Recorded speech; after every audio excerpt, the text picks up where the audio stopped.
I just watched her do it and have around, and I caught on that way. She'd explain it, sure she would.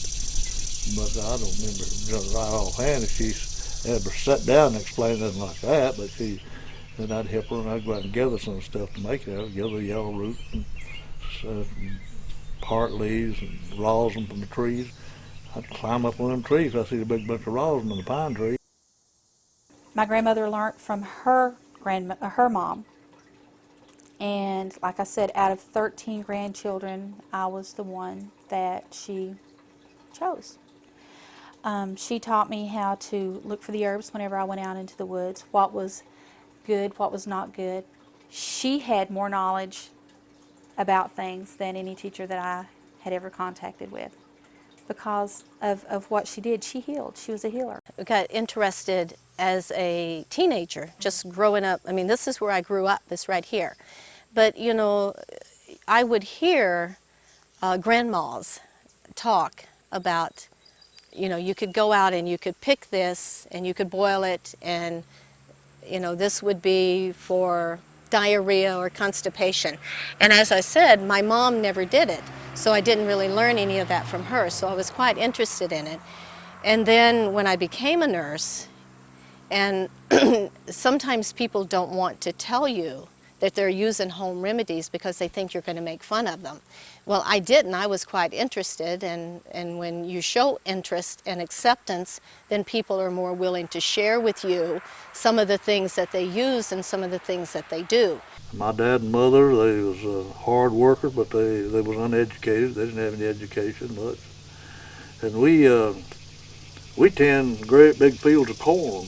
We'd clear, take a saw and axe, and I don't mean a power saw either, an old crosscut, an axe, and we'd clear out these mountains. And we'd take a hoe and dig in, plank the corn hole. We didn't even have a lot of it. You couldn't even plow it with a mule. We always had a mule. She made these tinctures. She made cough syrup out of striped wintergreen, and she'd take it, boil it up, and use honey and mix it with it, and you drink it. It's bitter, but it sure stop a cough. Well, my father, when I was just growing up, he was a woodsman. He chopped woods, and he got his foot cut the axe.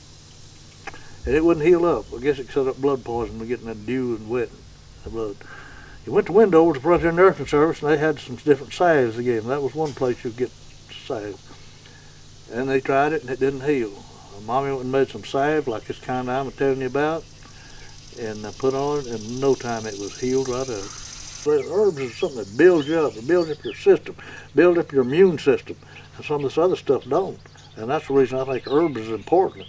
That's the trouble. A lot of people, their immune system is down because, as a matter of fact, because of the type of lifestyle they pursue. And there's a lot of people think you can't live without some kind of old prescription drugs or something or other. And I never took no medicine till I was 80 years old. Whenever herbs are processed out, fillers are added in, and the potency of the herbs are lost. They did a study on echinacea, which is a very good plant for healing. St. John's wort for depression, very good plant for healing. But whenever it's processed into a capsule, the potency is lost, therefore the effect of it is lost. More and more people in my generation, and I think perhaps in your generation, are looking for alternative treatments to physician visits and prescription medications. And I know that at least where I work in South Dakota, and especially with cancer patients, their bodies, they're given so many drugs, and the drugs make them so sick that they're looking for anything that they can use. Baby's breath. And I can take and make a sachet out of that, and out of the rose hips, and out of the lavender, and put it underneath my pillow and feel better about things. Or that I can drink chamomile tea to calm my nerves. Or I can drink valerian to be able to sleep instead of taking something that's going to affect my liver. Because if you read on the Tylenol PM, you take too much, it may affect your liver. You can have liver damage from it. Valerian, you're not going to get liver damage from it. And I'd rather take that to be able to sleep than take something synthetic.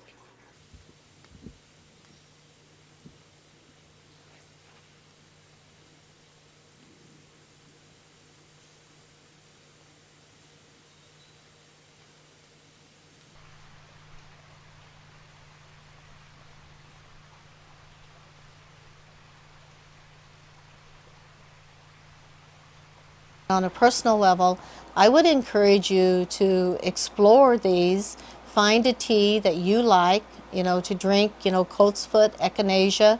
So when you have a little sinus infection or sore throat, you can treat yourself.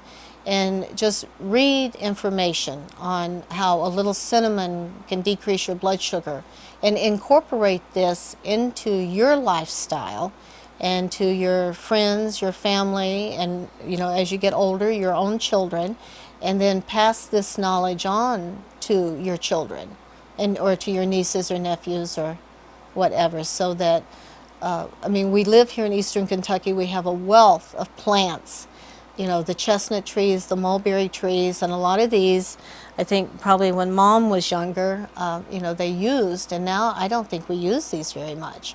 But they're there, and we could be using them, and they're very healthy for us.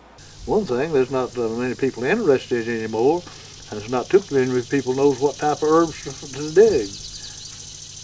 There's just a few people, these old diehards like I am, that wants to hang on to these herbs, and but anymore there's not too many people that knows about herbs, and there's really not too many people interested in it. What we do is not new. It's new to some because they're just now reawakening to the old ways. And that's what we have. There's not an herb out there that can't be used for good, can't be used for healing. There's not a flower out there that can't be used for some source.